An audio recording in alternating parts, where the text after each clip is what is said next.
Hi යාළුවනේ, මුලින්ම කියන්න ඕනේ ඔයාලා හැමෝටම සුබම සුබ අලුත් අවුරුද්දක් වේවා.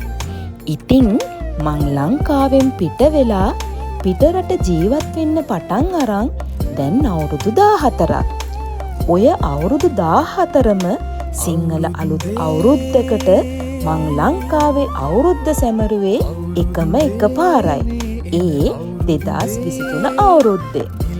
පිටරට ජීවිතේ එක්ක ලැබුණ බොහෝ දේවල් වගේම නැති වුණ දේවලුත් තියෙනවා. ලංකාවට වෙලා ගෙදර අය යාළුවෝ නෑදෑයෝ එක්ක සිංහල අවුරුද්ද සමරන එකත් එහෙම නැති වෙලා ගිහින්. මට නම් අවුරුදු කියන්නේ සූර්යා මීන රාශියෙන් මේෂ රාශියට යන එකවත් නැකත් වලට වැඩ කරන එකවත් නෙවෙයි.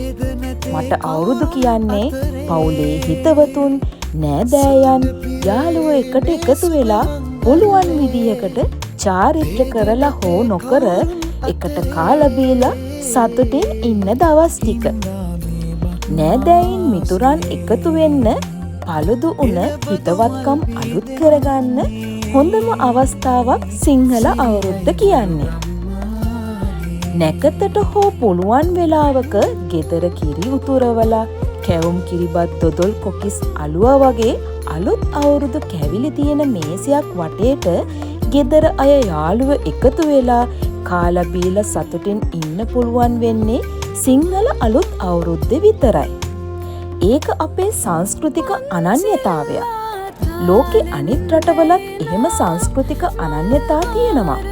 කෙනෙක් ආගමික උනත් නැතත් නැකත් පිළිගත්තත් නැතත් සංස්කෘතික අංග පිළිපැදීමේ ගැටලුවක් ඇති කියලා මං හිතන්නේ නෑ. ඒක හින්දා පුළුවන් විදියට පුළුවන් වෙලාවක අවුරුදු සමරන්න. ඒක හැමදාම එන්නේ නැති අවස්ථාවක්. ඉතින් මමත් අපේ පුංචි පැටව් ටිකත් එක්ක පරිසරයේ සොඳුරු සුවඳ විඳමින් එම සුන්දරත්වය සමග අලුත් අවුරුද්ද දවසේ ටිකක් එළියට ආවා ඒ අයත් එක්ක නිදහසේ සතුටින් කාලය ගත කරන්න. අපගේ ගිලිහී යන සම්ප්‍රදාය හා ගැමි පරිසරය සමග මුසු වූ ඒ අපූරු පරිසරයේ සුන්දරත්වය දරුවන්ගේ නව පරම්පරාවට ළඟා කිරීම අප හැමෝගේම වගකීමක් කියලයි මම හිතන්නේ. ආයුබෝවන්.